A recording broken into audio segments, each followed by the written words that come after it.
الحمدللہ وحدہ والصلاة والسلام علی من لا نبی بعدہ اما بعد فاعوذ باللہ من الشیطان الرجیم بسم اللہ الرحمن الرحیم اعلموا ان اللہ یحیی الارض بعد موتها قد بینا لکم الآیات لعلکم تعقلون۔ جان لو بے شک اللہ ہی زمین کو مردہ کے بعد زندہ فرماتا ہے، بلا شبہ ہم نے تمہارے لیے نشانیاں کھول کھول کر بیان کر دی ہیں تاکہ تم ان میں غور و فکر کر سکو۔ آج ہماری سورہ الحدید کی آیہ مبارکہ نمبر 17 کی تلاوت و ترجمہ کا شرف نصیب ہوا۔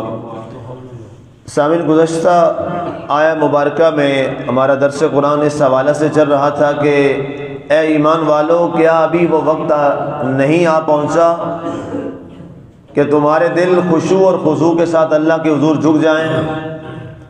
اس کے بعد رب ذوالجلال نے اپنی قدرت کاملہ اور اپنے ایک بہت بڑے انعام کا اور اپنی کارآمدی کا ذکر کیا ہے، اور آغاز یہاں سے فرمایا اعلموا، اے لوگو جان لو، اس چیز کا علم حاصل کر لو۔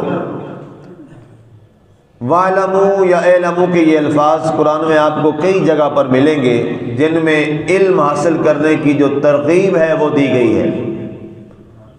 یاد رکھیے، علم جو ہے یہ سب سے بڑی دولت ہے اس کائنات کے اندر۔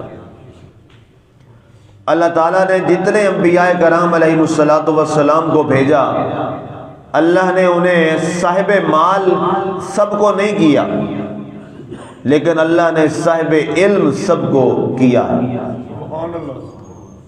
یہ ضروری نہیں تھا کہ انبیاء کرام کے پاس بڑے بڑے مال اور محلات اور جگہ ہوتی، نہیں، لیکن یہ ضرور تھا کہ ہر آنے والا نبی اور ہر آنے والا رسول وہ علم کے ساتھ معمور ہوتا تھا اور علم کے ساتھ وہ بھرا ہوا ہوتا تھا۔ علم میں کتنی بڑی دولت ہے۔ نبوت کا خود جو دار و مدار ہے وہ کس بات پر ہے؟ علم پر ہے۔ اس لیے جو بھی نبی آیا اس نے اپنی امت کے اندر علم کو تقسیم کیا ہے، مال کو تقسیم نہیں کیا۔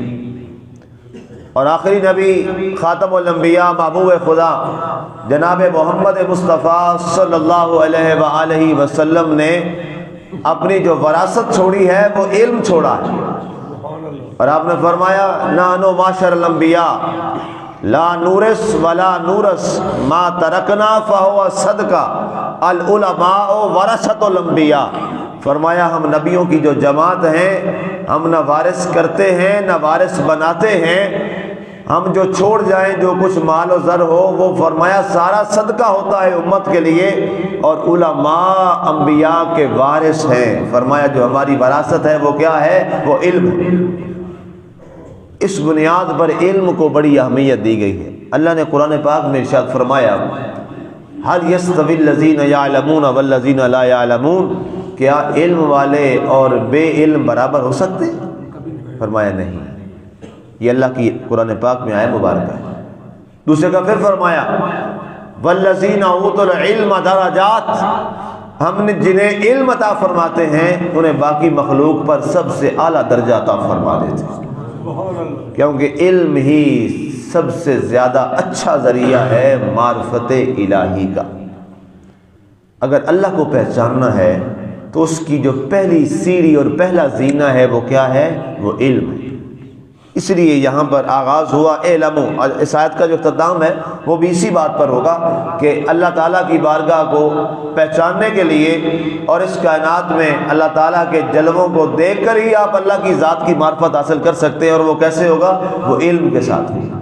اعلموا، جان لو، ان اللہ یحیی الارض بعد موتها، اللہ نے زندہ کیا زمین کو مردہ ہونے کے بعد۔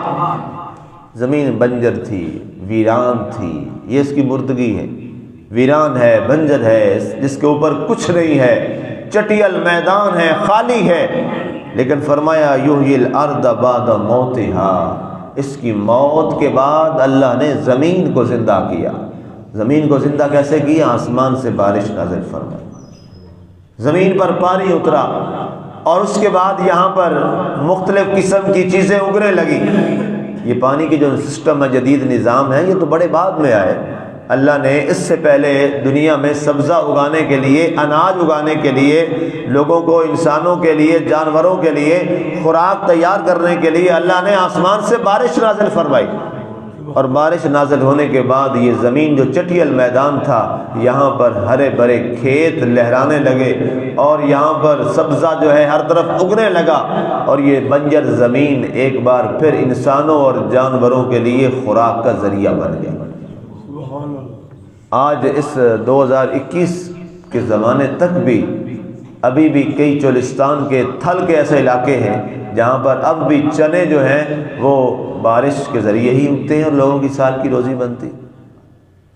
اس وقت بھی جو تھل کا علاقہ ہے، چولستان کا علاقہ ہے، وہاں پر اب بھی ایسا ہوتا ہے، جو یہ لیا سائڈ کے جو علاقہ جاتے ہیں وہاں پر جو یہ چنا جو ہم روزانہ کھاتے ہیں، یہ سارا جو سب زیادہ وہاں سے آتا ہے، اور وہ اگنے کا کیا ہے؟ طریقہ ایک ہی ہے، بارش۔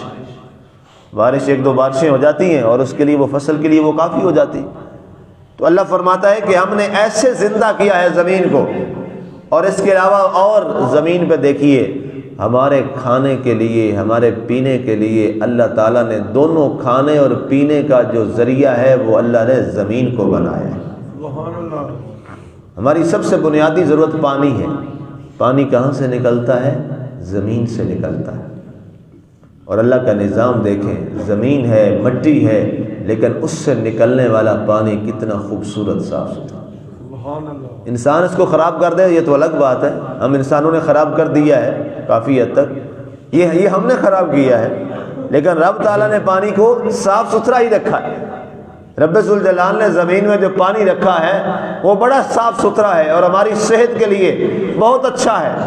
اس سے اچھا پانی کوئی اور نہیں ہو سکتا۔ جتنے بھی یہاں پر آرٹیفیشل کام کر لیے جائیں وہ سود مند اور فائدہ مند نہیں ہیں جتنا زمینی پانی انسانی صحت کے لیے اچھا اور خوبصورت ہے۔ میں نے عرض کیا ہم نے خراب کیا ہے، اللہ نے تو صاف ہی رکھا، ہم خراب کر دیں تو اس کے پھر ذمہ دار ہم لوگ ہی۔ آگے ارشاد فرمایا، یہ ہم نے تمہیں کیوں کہا کہ مردہ زمین کو ہم نے اس کو مردہ ہونے کے بعد زندہ کیا؟ قد بینا لکم الآیات، فرمایا ہم نے تمہیں بہت ساری نشانیاں بتائی ہیں۔ آیات کا معنی کیا ہوتا ہے؟ نشانی۔ آیت نشانی، آیات جمع ہے نشانیاں۔ فرمایا ہم نے تمہارے لیے کئی نشانیاں بیان کی ہیں، یہ زمین کا مردہ ہونا، اس کا زندہ ہونا، اس پر باغات کا ہونا، یہاں پر پھلوں کا ہونا، اناج کا ہونا، تمہاری خوراک کا بندوبست فرمانا۔ فرمایا ایک بیج بونے کے بعد اس سے لاکھوں کی تعداد میں آگے اس چیز کا پیدا ہونا۔ ایک ہم نے آم کا ایک پھل کا ایک گٹھلی ہم نے زمین میں دبائی، اس میں سے ایک آم اگا اور اس آم پر کتنے لاکھوں آم آگے ہم کھاتے اور کتنے سالوں تک کھاتے۔ گندم جو ہم سب کی پاکستان میں خصوصیت کے ساتھ بڑی بنیادی ضرورت ہے، ایک اناج اس کے ایک دانہ ہوتا ہے گندم کا، وہ بوتے ہیں اور جب وہ پک کے تیار ہوتی ہے تو اس کی وہ جو سٹا ہوتا ہے اس کے اندر کتنے دانے ہوتے ہیں۔ مکئی کو دیکھ لیجئے، اس کا سٹا ہم کھاتے ہیں، ایک دانہ مکئی کا زمین میں بویا جاتا ہے تو کتنے سینکڑوں دانے اللہ ایک اس چھلی پہ لگا دیتا ہے، اس سٹے پہ لگا دیتا ہے۔ یہ سارے اس کو، اچھا اس کو کبھی غور سے دیکھا کتنی حسن ترتیب ہے؟ یہ غور کرنے کی چیز ہے۔ اللہ بار بار دعوت فکر دیتا ہے۔ کبھی اس کو سٹا خرید کے نا 20-30 روپے کا آتا ہے، اس کو خریدیے گا تو کھانے سے پہلے ذرا اس کو غور سے دیکھنا، جس حسن ترتیب کے ساتھ وہ لگا ہے شاید ہم بھی ایسا نہ لگا سکیں۔ اتنا حسین و جمیل، جیسے جناب کسی آدمی نے آ کر کسی نے آ کے اوپر چن دیا، اتنا پیارا خوبصورت۔ اللہ فرماتا ہے یہ سارا نظام کرنے والا کون ہے؟ اللہ کی ذات ہے۔ اور پھر اس کو کیسے صاف ستھرا رکھا، اس کے اوپر غلاف چڑھایا، ایسا پیارا غلاف کہ جناب وہ کہیں سے خراب نہیں ہوتا۔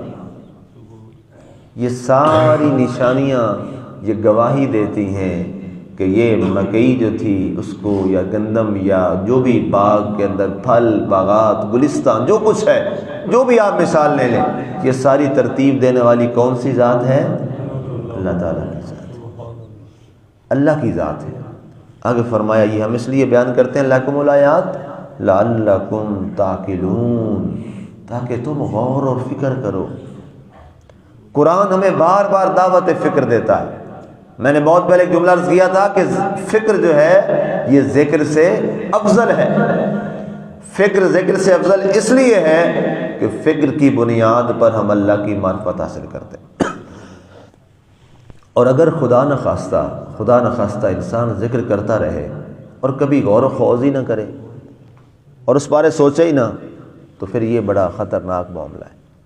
اس لیے آج کی آیت مبارکہ سے جو ہم نے خاص ایک سبق حاصل کیا ہے وہ کیا ہے؟ ہم اللہ کی کائنات میں فکر کریں گے، غور و خوض کریں گے اور دیکھیں گے کہ رب ذوالجلال نے اس کائنات کو کیسا بنایا ہے۔ اللہ تعالی ہمیں اس کے صدقے میں ہماری دنیا اور آخرت اچھی فرمائے، آمین۔ وما علینا الا البلاغ المبین۔